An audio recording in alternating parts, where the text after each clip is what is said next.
una canción que nos presiona a posturas humildes, decirle a Dios que nosotros queremos ser como el barro en manos del alfarero. Es una idea muy bonita, pero es una condición muy dolorosa. En términos existenciales, es que Él logre romper en nosotros la deformación que a lo largo de años, por caprichos, por el espíritu voluntarioso nuestro, a veces por el convencimiento que tenemos de que lo nuestro es lo mejor, o quienes mejores ven su propia vida, somos nosotros mismos, llegar a reconocer que hemos hecho una diablura de nuestra propia vida y que hemos degradado las posibilidades del desarrollo y del crecimiento hacia el bienestar ideal. Es una cosa agresiva, pero por allí comienza todo. Cuando me entrego en las manos de Él y le digo a Él que estoy dispuesto a permitir que Él haga conmigo como Él mejor quiera hacerlo. Esto, hermanos míos, es una cosa que no es fácil hasta que no vayamos logrando por disciplina condiciones de auténtica humildad y mansedumbre. Es decir, son procesos en los que nosotros asumimos la postura de humillarnos. Uno va adquiriendo humildad cuando uno tiene la disposición, la actitud fundamental de bajarse y hacerlo conscientemente, ¿no? No es ser bajado a la fuerza. A veces cuando somos bajados a la fuerza, la actitud humilde es decir, bueno, tocó, aceptemos. Eso sería la parte de la humildad. Pero la humildad se expresa cuando nosotros, en los casos conscientes, gracias, mijo, en los casos conscientes, nos dedicamos a hacer la tarea de tomar posiciones de humillación, porque el momento así lo requiere, porque la experiencia así lo demanda. Hay algo que mucha gente en este tiempo debiera desarrollar como habilidad de crecimiento en la estructura, y es aprender a quedarse callado. Aprender a quedarse callado. Se dice en el chiste de que si no habla le salen letreros. Y la idea es esa, ¿no? La gente no aprende a que los problemas comienzan a resolverse cuando nosotros nos volvemos personas no reactivas y aprendemos a quedarnos callados en los momentos en que nuestras palabras no pueden salir con la sazón de vida o nuestras palabras pueden convertirse en un factor estimulante de un conflicto, de un estado de guerra. Y cuando con lo que diga, yo tengo que entender que en ese momento no estoy resolviendo nada. El asunto es que no nos gusta quedar por debajo, no nos gusta perder, no nos gusta que nos quiten la razón, y a veces, como decía un poeta, nosotros, al estilo de las bestias, con la cabeza, con la testa y con los cuernos, nosotros luchamos por nuestras ideas. Es decir, nos damos testazos defendiendo nuestra idea, no entendiendo que, en primer lugar, la verdad no necesita defensores.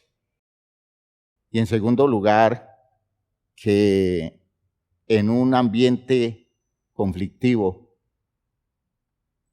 la objetividad no gana, sino que siempre termina venciendo el poder de los egos que tratan de imponerse, que tratan de dejar ver que no está dispuesto a aceptar quedar dominado. Qué triste es todo eso, ¿no? Si pudiéramos reaccionar con la actitud cristiana de Cristo Jesús, ¿ya? Aprender a guardar silencio aunque tenga la razón. Cuando se tiene la sabiduría suficiente para entender que no va a haber algo que produzca edificación. Y lo que menos importa es que las personas asuman el hecho como que nosotros hemos sido derrotados, o las personas asuman el hecho como que carecemos de razones, si con eso evitamos crear un ambiente encendido y que va a crear como resultado unas condiciones destructivas para la vida de las personas.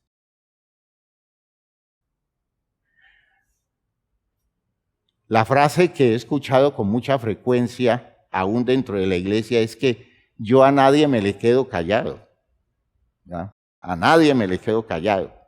Es que a mí no me importa quién sea, pero si tengo que decirle las cosas que le tenga que decir, se las digo. Y, hermanos míos, todas esas son demostraciones de altivez, de soberbia. Y la soberbia es una expresión de condiciones infantiles. Cuando uno se ve tan obligado a defender su orgullo, su amor propio, está indicando un enorme vacío interior, una elemental condición de estructura existencial. Está indicando una pobreza, una enorme pobreza respecto a la capacidad de entender la vida como un territorio que no se compite, como un territorio en el que lo que menos importa es que me vean, me oigan, me acepten. Lo que más importa es que llegue un momento en que nuestras posturas le den una oportunidad a Dios de expresarse en el lugar donde nosotros estamos. Y a veces la mejor oportunidad que tiene Dios es cuando nosotros guardamos silencio. ¿Ya? Resulta ser muy oportuno para Dios nuestro silencio, porque Dios podrá intervenir sin el estorbo de nuestras ideas, de nuestros criterios, de nuestros intereses, de nuestras pasiones, de nuestros egos. ¿Ya? En el silencio nuestro obra la presencia de Dios, porque lo de Dios está más allá de las palabras. La realidad de Dios supera la condición circunstancial de los dichos, porque Dios en su grandeza tiene cómo hacer prevalecer su verdad más allá de una simple argumentación. Así que, hermanos míos, que Dios nos ayude a ir descubriendo áreas de nuestra personalidad que necesitan el trato de la humillación para ir estructurando unas condiciones auténticamente humildes y mansas. ¿Para qué? Para que Dios pueda obrar, para que Dios pueda intervenir. Estamos tratando de entender la humildad y la mansedumbre como territorio para la obra de Dios. Y hasta aquí lo que hemos dicho, y lo hemos dicho de una forma muy clara, es que si yo no voy desarrollando la humildad y la mansedumbre en la vida mía, hermano, Dios tiene pocas cosas que expresar a través de mí, ¿ya? Y Dios tiene poca posibilidad de afectarme la vida. De hecho, pongo en riesgo mi propia salvación y me vuelvo una persona estéril para servirle a Dios respecto a la salvación de los demás. Lo que quiero decir con esto es que las personas altivas, las personas soberbias, no le sirven a nadie, ni siquiera a ellos mismos, ¿ya? Porque el soberbio termina haciéndose daño a sí mismo para defender su ego, para mantener su postura altiva y soberbia. No le importa cuántas cosas se le vayan de las manos. El soberbio no puede impedir, no puede evitar reaccionar tan inadecuadamente. Escuchen lo que estoy diciendo. Yo he visto en la iglesia posturas de padres de familia, soberbios, muy soberbios, y por su soberbia han preferido dañar las posibilidades espirituales de sus hijos que tomar posturas humildes y mansas, aún en detrimento de una imagen personal, buscando con eso evitar que se le dañen las posibilidades de salvación para sus hijos. Y he visto personas en mi iglesia que su soberbia los mantiene en esa postura que a veces se vuelve rebeldía. Los soberbios son rebeldes. Y no importa que su rebeldía se lleve por los cuernos todo lo que le está rodeando, lo que importa es que hace prevalecer su amor propio en medio de un ambiente donde se siente competido o donde se siente afectado, ¿ya? La idea de que como discípulos de Cristo debiéramos aprender la sabiduría básica de Cristo Jesús, y es que nunca, hermanos míos, Cristo defendió una idea suya o un interés suyo o unas posibilidades suyas. Todo lo que Cristo defendió con sus posturas fue la posibilidad de que Dios se expresara. Y por eso se negó a sí mismo. Y hermanos, los soberbios entorpecen todo. Por eso lo más peligroso que hay es ir metiendo en liderazgo espiritual gente altiva, gente orgullosa. Los orgullosos necesitan demasiada energía para sostenerse en su posición, no tienen recursos para apoyar a nadie, porque ellos están metidos en el cuento de ellos mismos. Por tanto, los orgullosos son terribles líderes, son líderes manipuladores, son personas que sacan provecho.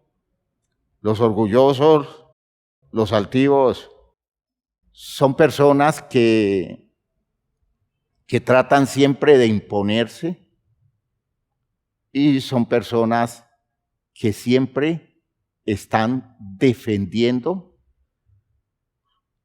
su propia posición, su propio nombre, su propio prestigio, aunque con eso le destruyan la vida a quien sea, pero con ellos nadie se mete.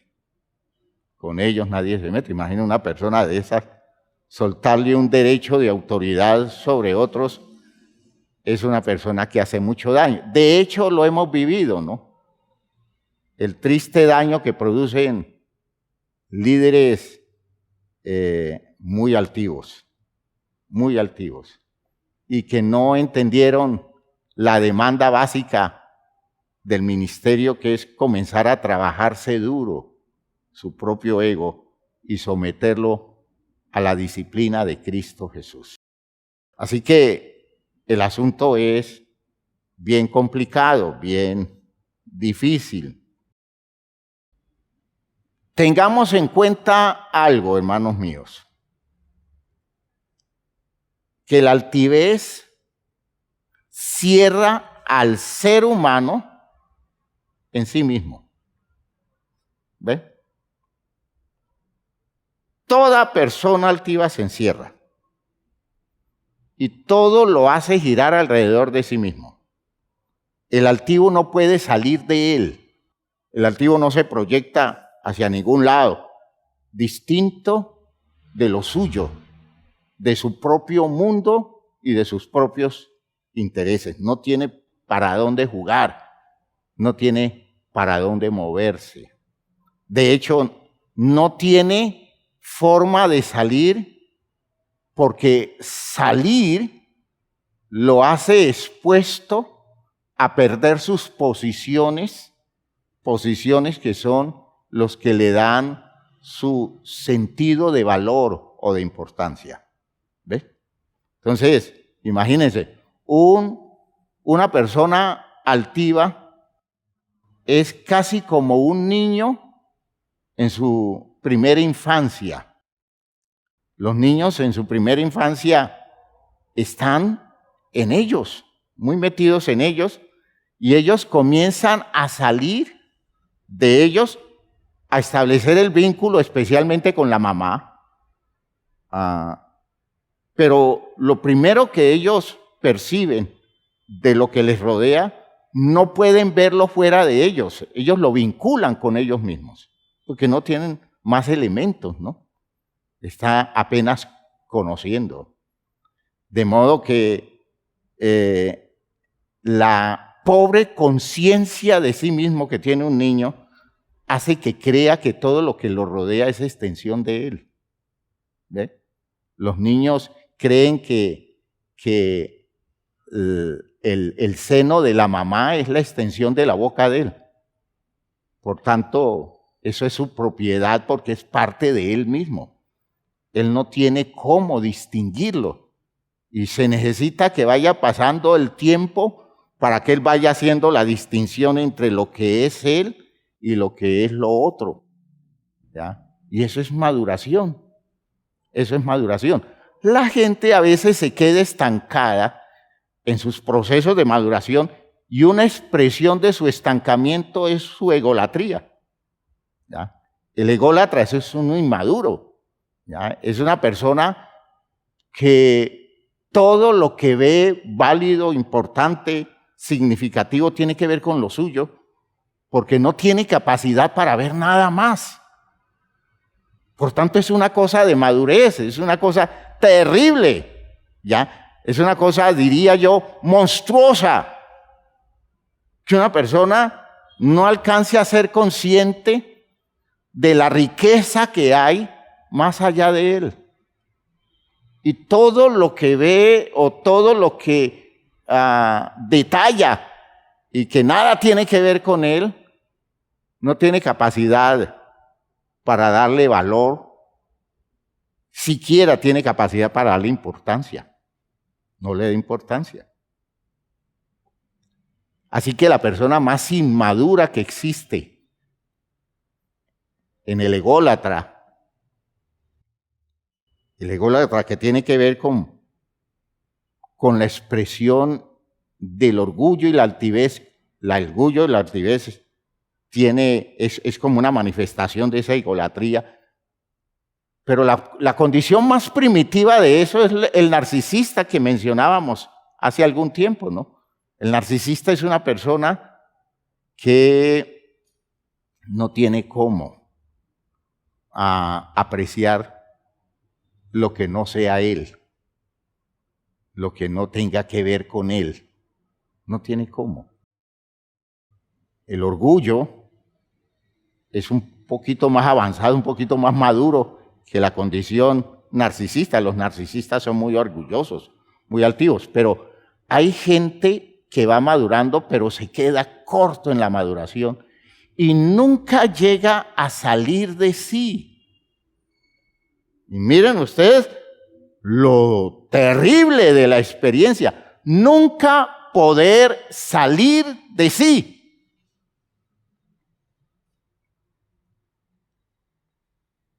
Eso le impide el contacto objetivo con su realidad y con su Dios. De hecho, el contacto objetivo y realista con las personas. El mal es grave, ¿no? Y muy extendido. Muy extendido. Es una cosa triste que precisamente uno de los grandes impedimentos de la obra de Dios en los mismos medios religiosos es la inmensa inmadurez de la gente, los infantilismos estructurales, de gente que se defiende a través de su orgullo, de su altivez, y sus posturas son egolátricas, y son personas que nunca resuelven nada en el sentido espiritual, porque cualquier cosa que signifique desarrollo espiritual demanda que la persona salga de sí mismo para el encuentro con lo otro y con los otros. La persona orgullosa sale con dificultad. Y la persona orgullosa sale en la forma de una persona asustada, temiendo perder los territorios que tiene. Y por eso sale a competir, sale a mostrar su superioridad, sale a por debajear a los demás, a no reconocerle a los demás lo que debiera reconocerle, y sale con una cosa terrible, y es a vivir todo el tiempo en autorreferencia. Todo el tiempo está autorrefiriéndose, porque cree que todo lo que está aconteciendo en función de que el mundo está reaccionando contra él, contra ella. ¿Ya? El mundo está en contra, el mundo está resistiéndolo. Y no es extraño que esté pensando que las cosas que se están dando porque existe un interés por allá escondido de alguien que quiere afectarle negativamente. Y por eso vive a la defensiva, y por eso vive demostrando su superioridad, y por eso vive todo el tiempo como creando fortalezas de protección, y por eso no puede salir de él, salir de ella. Y es la característica que le vamos viendo a la persona. La persona solo gira alrededor de lo suyo y cree y espera que pueda hacer girar todo alrededor de lo suyo. Y entonces cuando aparece la persona que nosotros definimos como egocéntrica. El egocéntrico es una persona que espera que todo esté girando alrededor suyo. Hay un texto que quería yo mencionarlo hace tiempo, y es el texto que hemos leído al iniciar el culto. Capítulo 18 de Lucas. Lucas capítulo 18.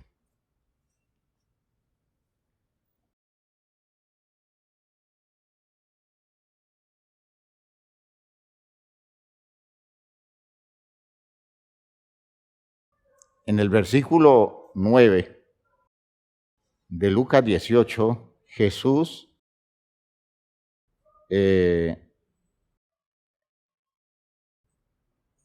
a partir de allí muestra una parábola y el evangelista aclara el porqué de la parábola, la razón de la parábola. Dice el versículo 9, a unos que confiaban en sí mismos, fíjense ustedes, mire cómo se va marcando el carácter de estas personas. Unos que confiaban en sí mismos como justos.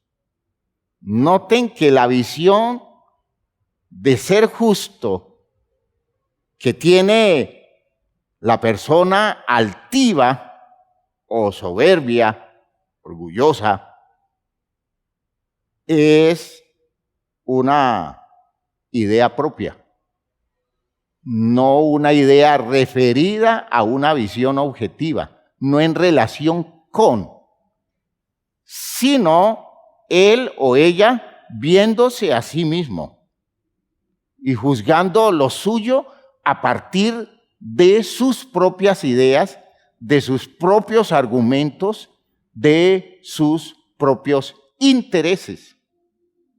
¿Ya? Y entonces dice el texto que complementando eso, menospreciaban a los otros. La idea del menosprecio ya está indicando una postura altiva. ¿Sí? Cualquier idea que me lleve a mí a menospreciar a otra persona hace que yo esté reaccionando como una persona orgullosa, como una persona soberbia, como una persona que le falta humildad, que le falta mansedumbre. ¿Ya? Imaginen ustedes la descripción que hace Jesús de una actitud de personalidad en donde el elemento que define esa personalidad es el orgullo. Es el orgullo. El orgullo basado en elementos religiosos, en argumentos,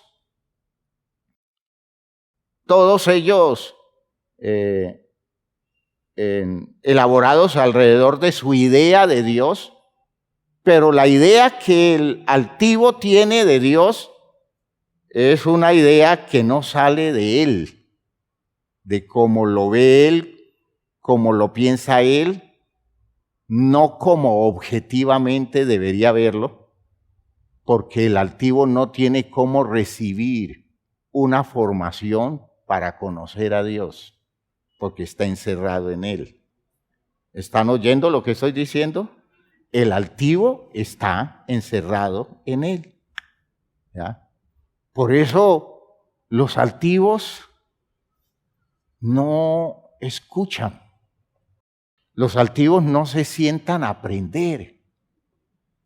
Los altivos van elaborando su propia argumentación y descartan cualquier vínculo que los ponga en contacto con un medio social que acepten con ascendencia sobre ellos para ser formados y llegar al conocimiento de la verdad. No están en ese plan de recibir una formación, sino que cada día se encierran más en sus propias ideas. Por eso cuando uno les escucha unas argumentaciones tan raras y todas fundamentadas en sus criterios personalísimos. ¿Ya?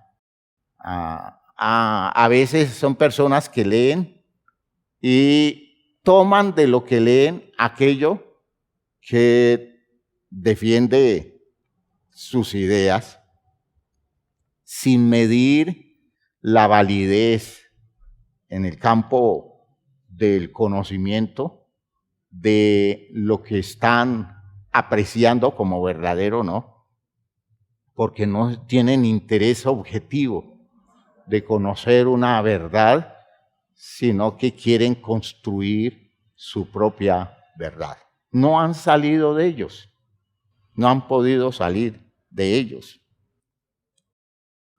Y entonces dice el texto que a esos les refiere esta parábola. 2 hombres subieron al templo a orar, uno era fariseo y el otro publicano. El fariseo, puesto en pie, oraba consigo mismo. El texto es muy descriptivo. Yo no sé ese ingenio de Jesús para darle consistencia a un personaje. Y le da consistencia de personalidad humana conocida. ¿Ya? Confiaban en sí mismos y despreciaban a los demás. Pero además, cuando hacían su acto piadoso, su acto religioso, él no podía hacer algo distinto que orar consigo mismo. ¿Por qué? Porque no salía de él. Entiendan, el altivo se encierra en él. El altivo está encerrado en él. Por tanto, su oración no sale de él. ¿Ya?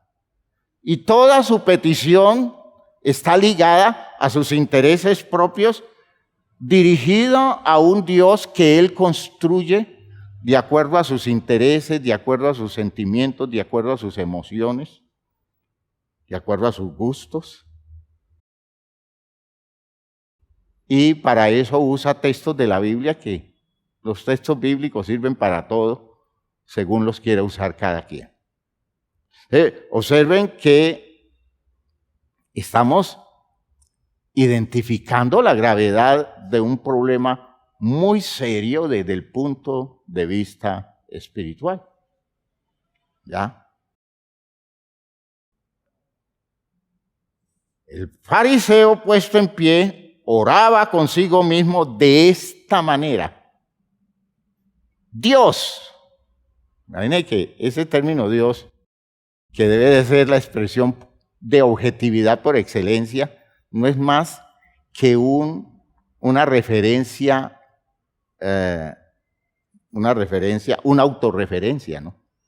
Dios, te doy gracias porque no soy como los otros hombres, ladrones, injustos, adúlteros, ni aun como este publicano.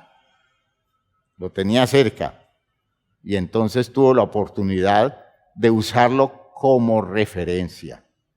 Y le dijo a su Dios que él era distinto a todos, que él estaba bien y los demás estaban mal, que él estaba haciendo las cosas correctas, los demás estaban perdidos en sus ideas y en sus pretensiones. Él no estaba haciendo otra cosa que hablarse a sí mismo de sí mismo. Y a eso se le llama oración. Muchas veces nosotros nos encerramos así diciéndole a Dios, dizque a Dios, Señor, tú sabes que yo soy un hombre noble. Señor, tú me conoces y sabes que yo no trato de hacerle mal a nadie. Pero Señor, tú te das cuenta cómo se comporta fulano de tal conmigo, sutano conmigo, perencejo conmigo. Y al estilo de las oraciones judías. Señor, cóbraselos. Porque no es justo que ellos me hagan eso a mí. Cuando yo he sido tan noble, yo he sido tan buena persona. Nunca una persona de esas se hace la pregunta, Señor, aclárame, ¿qué es lo que pasa en mi vida que estas personas están tan molestas conmigo? Debe ser algo que hay en mí, yo no lo he visto. No, él no está pensando en eso. Él está pensando siempre en la mala disposición de los otros, porque él está bien, porque ella está bien. ¿Van oyendo bien eso? Frecuente, hermanos.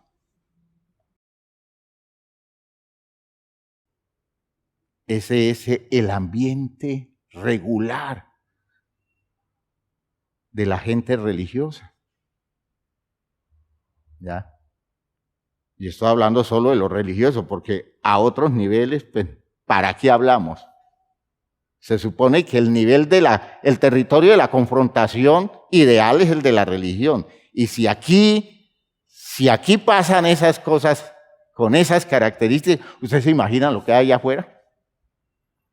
¿Usted se imagina el ambiente de competencia de los intereses del mundo en otras esferas de la vida social? El ambiente en una empresa, el ambiente de trabajo, el ambiente en un lugar de manejo del conocimiento. ¿Usted se imagina cómo viven los educadores en una universidad, cómo viven los profesionales en un campo del conocimiento humano, cómo se manejan ellos, cómo se comportan? Terrible, terrible.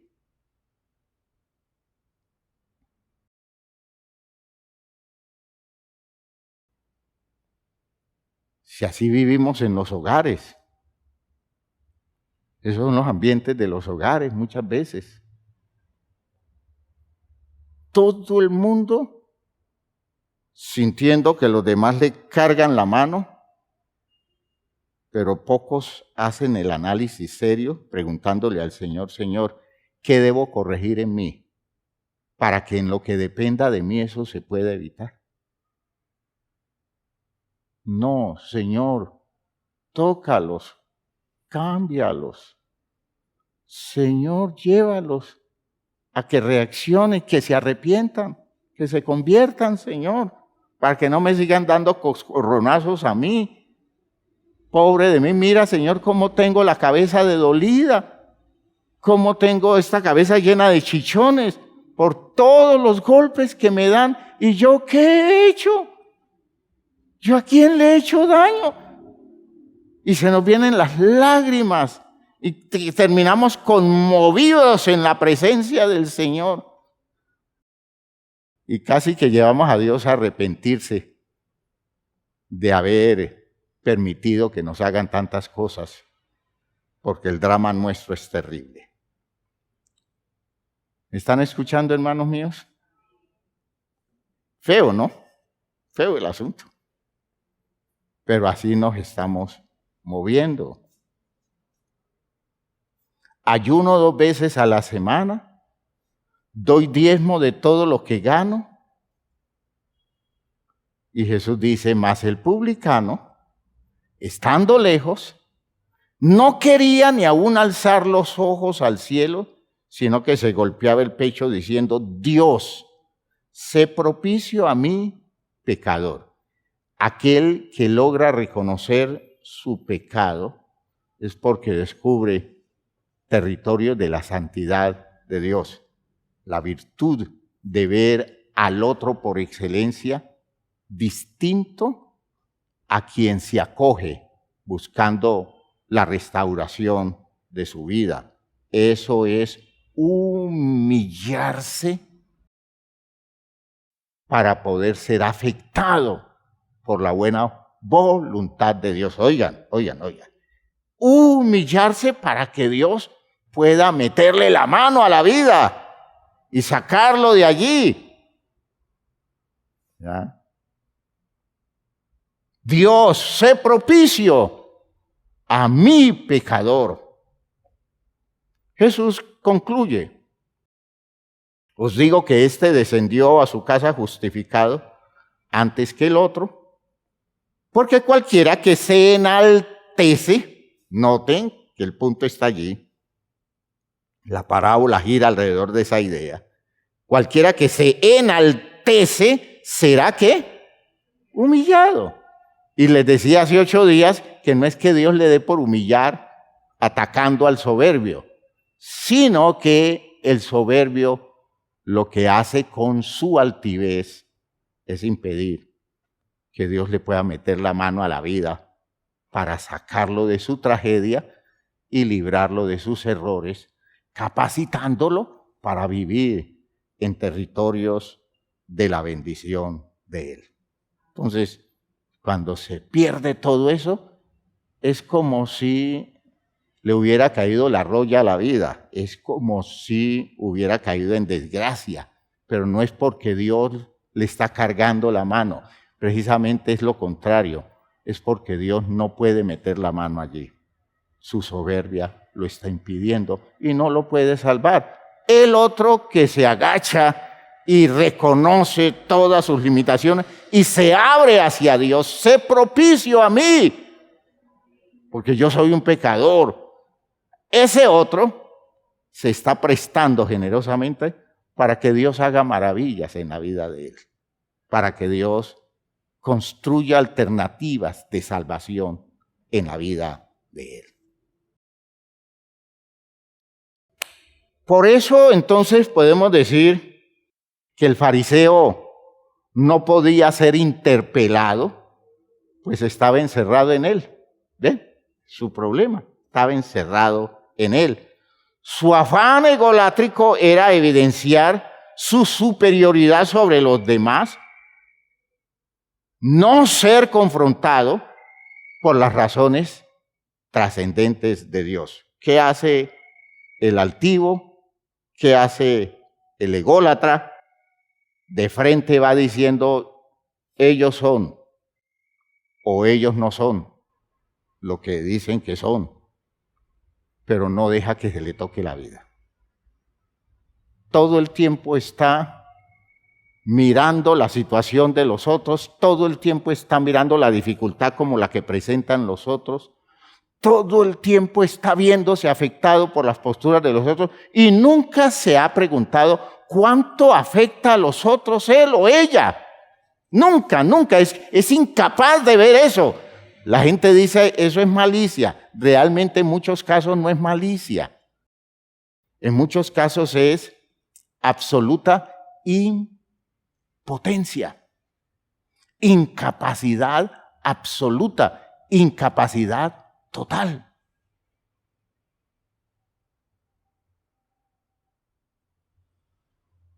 no lo ve, no lo ve, no lo entiende, no lo acepta, no lo asume.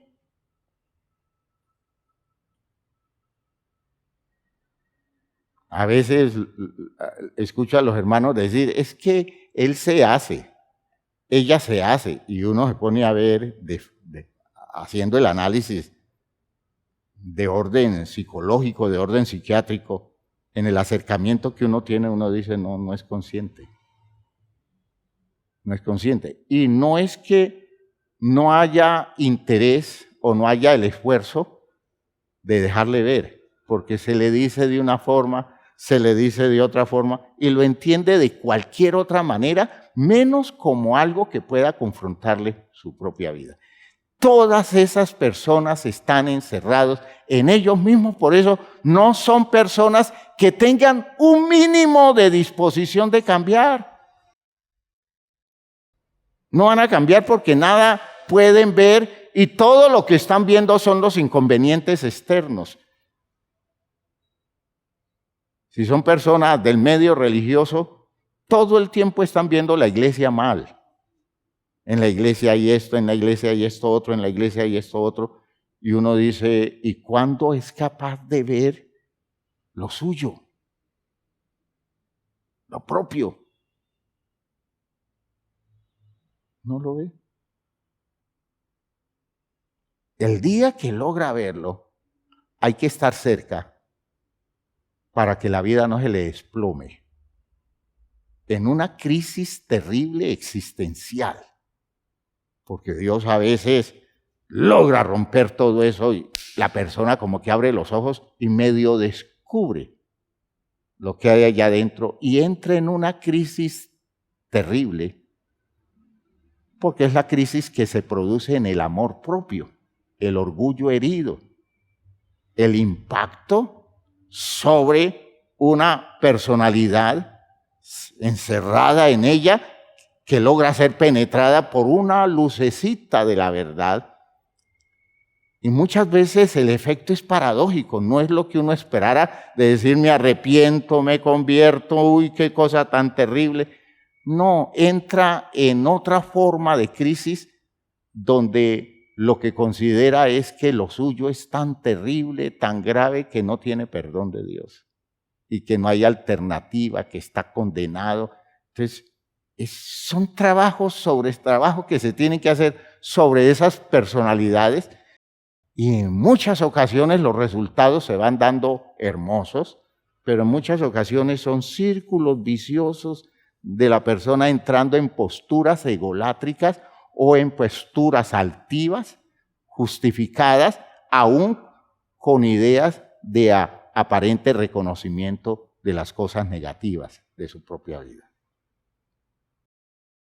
Hermanos, es una coraza dura de romper. Es una coraza dura de romper. Solo Dios con su poder, en un trabajo serio de la iglesia, puede ir logrando resultados en las personas. De allí que nosotros tengamos tanta gente vinculada a la iglesia con tan pocas experiencias de conversión. ¿Por qué?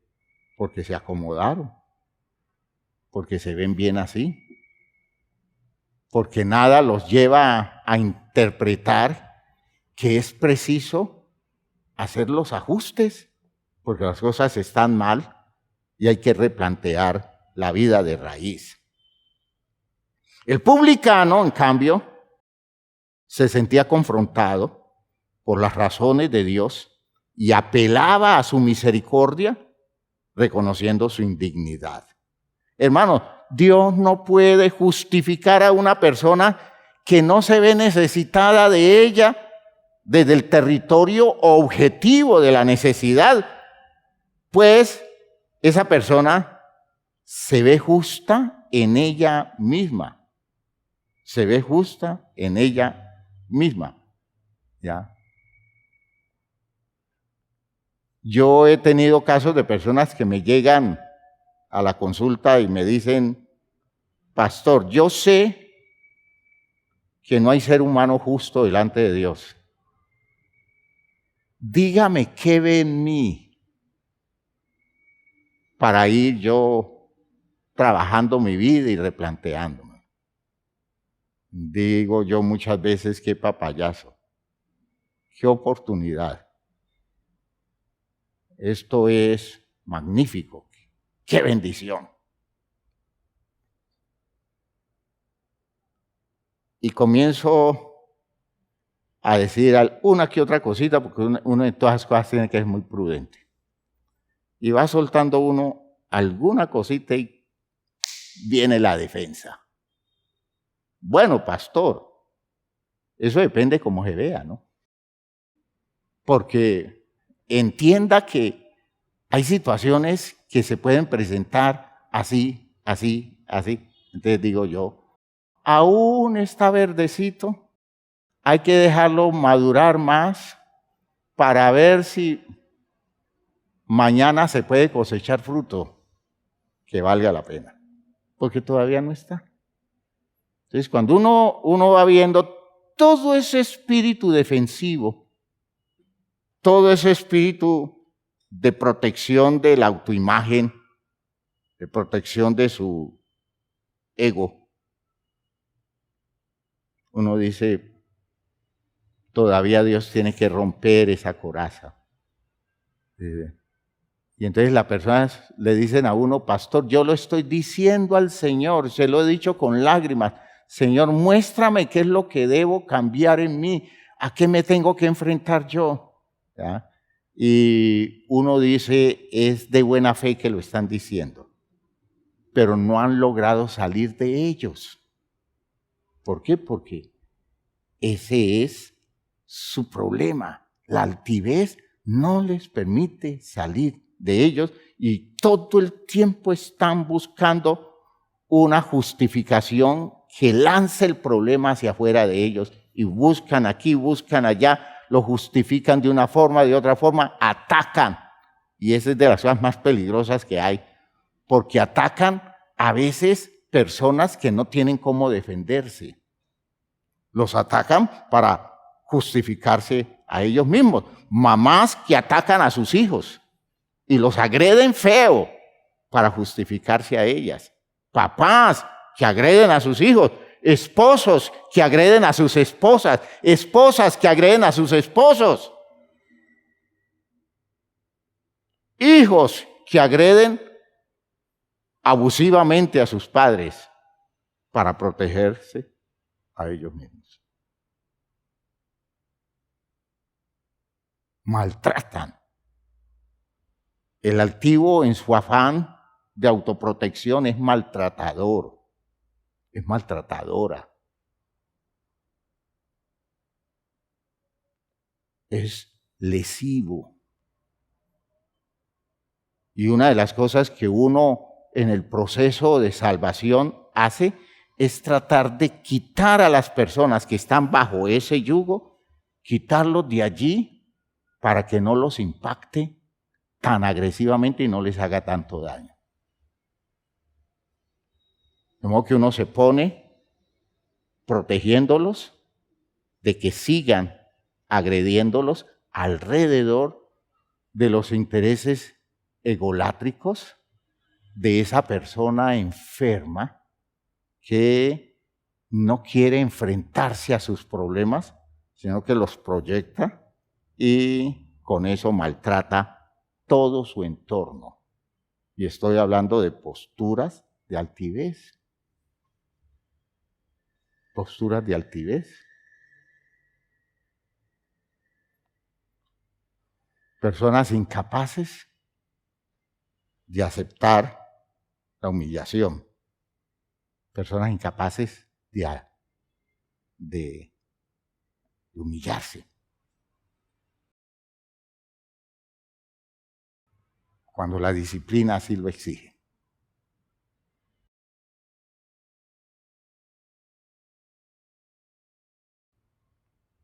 Grave el problema, ¿no es cierto, hermanos? Y si ustedes me están oyendo con atención, se dan cuenta que El asunto está allí. Puede ser aquí mismo, o allá alrededor. Y está feo. Está muy feo. Y se está haciendo mucho daño.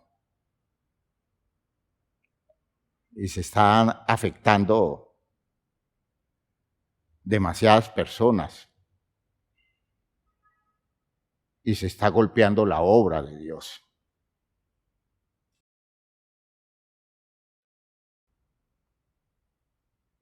Lo que Dios ha dicho hoy, tómelo muy en serio.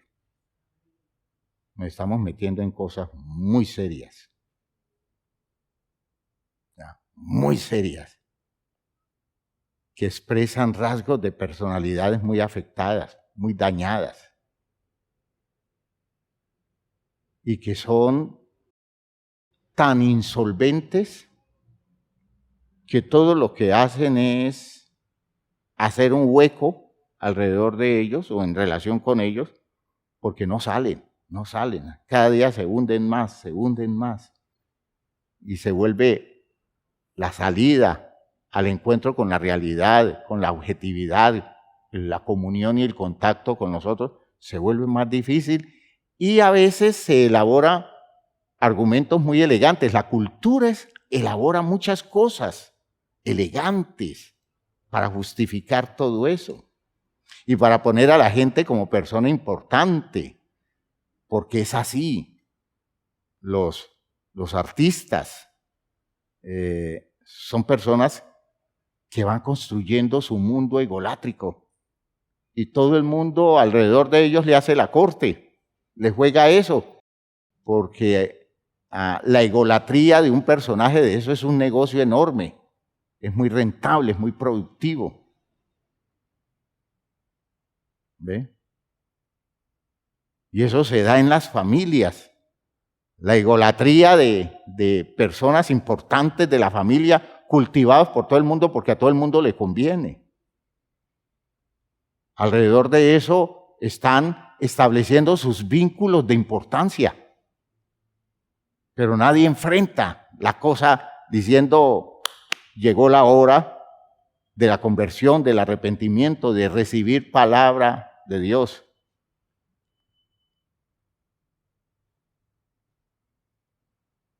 Y de replantearse la vida seriamente.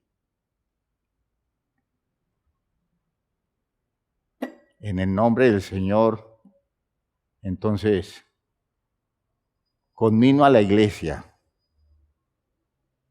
a que comience a hacer ejercicios de autohumillación. Ejercicios de autohumillación. Comienzan con cosas muy sencillas. Señor, yo quiero que tú afectes mi vida con tus razones. Señor, yo sé que he estado defendiéndome. Señor, yo sé que me he estado encerrando. Señor, yo sé que nunca he aceptado la más mínima responsabilidad en relación con las cosas que a mí me están pasando, y eso es muy sospechoso. A mí no me pueden estar pasando cosas de las que yo tranquilamente diga que yo no soy responsable, ¿ya? Porque eso las han ocasionado los otros y son actitudes que vienen por la postura equivocada de otros, y entonces le echo la culpa a los otros que vienen de muchos años atrás, de personas que ya algunos se murieron, y entonces sigo pensando que yo soy la víctima de todo eso que hicieron esas personas, pero nunca asumo responsabilidad diciendo: Señor, puede ser cierto, pero el que se está perdiendo soy yo. El que está herido soy yo. El que está bloqueado soy yo. El que está deprimido soy yo. El que está dañado soy yo. Por tanto, Señor, algo hay en mí que no se está manejando bien y necesito que me metas la mano. Y lo que tenga que soltar, lo suelto. y comience a buscar la ayuda objetiva de la iglesia. Y va a ver que se le puede guiar, oigan, se le puede guiar a un plan de ejercicio de orden espiritual donde usted vaya ganando terreno, conquistando territorios de humildad y de mansedumbre.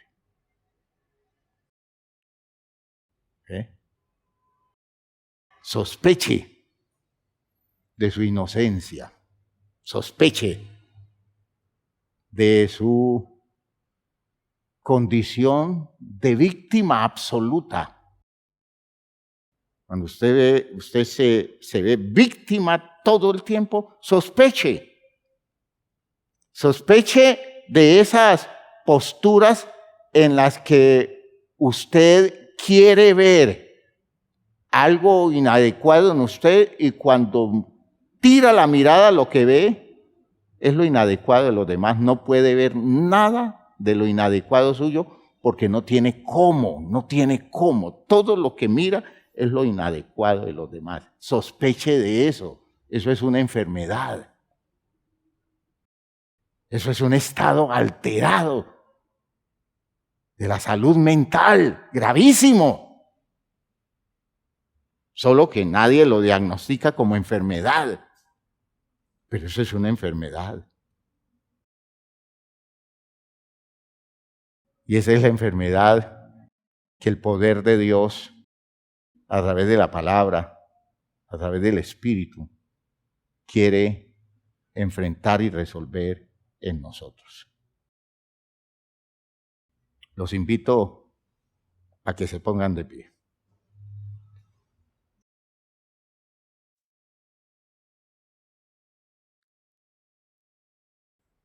El fariseo y el publicano. La característica elemental, básica del fariseo es una persona que no tiene cómo salir de él. No tiene cómo. Y está necesitado de que algo comience a irlo bajando, hasta que se rompa esa coraza. Las corazas, esas que encierran las personas, no se rompen subiendo, se rompen bajando. Y hasta donde usted ha bajado, de pronto no ha alcanzado. Necesita bajar un poco más. Y necesita de pronto bajar otro poco más. Y quizás el asunto sea tan enredado y complicado que necesita bajar un poco más. Y tener que aceptar lo que usted muchas veces dijo, yo eso nunca lo voy a aceptar. ¿Me está oyendo? Nunca lo voy a aceptar. Pues bájese un poquito y acéptelo. Porque cuando usted comienza a aceptar eso que nunca dijo, que dijo nunca aceptar, usted va a comenzar a descubrir que se le va rompiendo la fortaleza en la que estaba escondida. ¿Ve? Humillaos bajo la poderosa mano de Dios. Es decir, bájense. De pronto lo que ha hecho no alcanza, bájese un poquito más. Y necesita pauta, necesita orientación en ese proceso de bajarse, porque no es bajarse a la locura, bajarse así de cualquier manera, no, eso es guiado, eso es un camino, es un proceso, son pasos que usted va dando, y usted va bajando, orientado. No son cosas que usted pueda hacer voluntariosamente caprichosamente, porque allí también se expresa el ego. No, es guiado y aceptando contra su gusto esa necesidad de bajarse. ¿Por qué? Porque la alternativa, que es subir, solo viene cuando Dios lo da. No cuando yo lo conquisto. La subida no la conquisto yo. La subida es un acto de gracia. ¿Oyeron lo que estoy diciendo? Es un acto de gracia. Eso no es mi conquista. ¿Ya?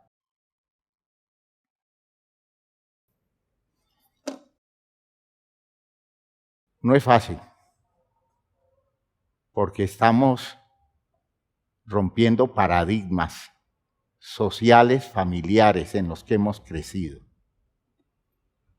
Y estamos acabando o derrumbando, tirando al piso muchas elaboraciones religiosas que nosotros hemos construido para justificarnos en ellas, como dice el texto, ¿ya? Orando consigo mismo, justificándose en sí mismo. ¿Ve? Eso es lo que hemos hecho todo el tiempo, a la manera nuestra, y le hemos creado un programa a Dios. No Dios un programa a nosotros le creamos un programa. Dios, tú nos vas a perdonar cuando nosotros hagamos esto, cuando nosotros hagamos eso, tú nos perdonas. Tú nos vas a ayudar cuando hagamos esto, hagamos lo otro. Tú lo vas a hacer porque el plan está así. Te lo ponemos así, te lo escribimos así, te lo planteamos así. Y nosotros creemos que Dios es el Caíto, el zarzo, que nos dice, amén, mijo, amén, tranquilo, mijo. Lo que usted diga, así se hará. Ah, hermanos míos, bajémonos de esa nube y dejemos que Dios nos guíe para estar expuestos a su bendición y a su exaltación cuando llegue el tiempo. Padre eterno, gracias. Gracias por lo que nos has dado en esta noche. Gracias, Señor, porque estás tocando áreas sensibles nuestras. Gracias, Dios mío, porque nos estás llevando a mirarnos de fondo. De pronto, urgidos estamos de una visión profunda sobre nuestras enormes limitaciones. Y por eso queremos, Señor, que nos ayudes a hacer el camino del descenso hacia donde tú quieres llevarnos. Danos, Señor, entonces, la luz, la claridad, para ir entendiendo todo esto y comenzar a hacer trabajos serios en relación con nuestra vida. En el nombre de Jesucristo, entonces, te pido que nos despiertes estos niveles de conciencia que precisamos despertar. En este mundo, Señor, donde se estimulan tantas cosas en las que el ego de las personas se ven realizadas, enfrentarnos a esto es muy complicado para nosotros y necesitamos de tu gracia, necesitamos de tu intervención, necesitamos de tu protección dentro de la iglesia. Los recursos tuyos que fluyan en la iglesia para direccionar la vida de cada uno de tus hijos, de cada persona que quiere acercarse al ideal de la propuesta tuya para salvación. En el nombre de Jesucristo, Señor, yo sé que si permites que tu palabra llegue, es porque tú estás haciendo una obra grande en las condiciones de cada uno, Señor, en las condiciones de los creyentes, en las condiciones de las personas simpatizantes, en las condiciones de todos aquellos que se ven expuestos al sentido de tu verdad. En el nombre glorioso de Jesucristo, te pido, Señor, entonces, que confirmes la claridad que nos das con las manifestaciones de actitudes en donde tu pueblo comience a hacer los ejercicios pertinentes para dar lugar a la humildad y a la mansedumbre y darte espacios a ti para perfeccionar la obra tuya en la vida nuestra. En el nombre de Jesucristo, gracias, Padre Santo, por todo esto, y bendice a cada uno de mis hermanos. Amén. Amén. Hermanos míos, no se angustien, no se angustien. Esto es un proceso que va a dar resultados. Yo estoy plenamente convencido que si Dios nos está permitiendo trabajar sobre esto, es porque está en el plan de avivar su obra, de levantar a su pueblo de tanta postración y de tanta superficialidad y llevarnos a vivir a otro nivel. Ninguno de nosotros es perfecto. Por tanto, todos estamos en mora de bajar un poquito más. De bajar un poquito más. Esa es la idea que quiero que quede aquí en el ambiente. Bajar un poquito más. De pronto bajamos y nos vamos a encontrar con el centro de la tierra. Pero bueno, si allá nos toca llegar, pues llegamos allá. Y entonces allá nos dirán, los manejos religiosos dirán que hemos llegado al infierno. Pues Jesús llegó allá y de allá se levantó. ¿Ya? De allá se levantó victorioso. Entiendan lo que quiero decir. No importa dónde baje usted, allá llegó Jesús y allá lo alcanza. El poder de Él para levantarlo en la victoria que da Dios en Cristo Jesús. Gloria a Dios. Dios les bendiga a todos, salúdense unos a otros, busquen ayuda, busquen mucha ayuda. Dios les bendiga, hermanos míos. Dios les bendiga.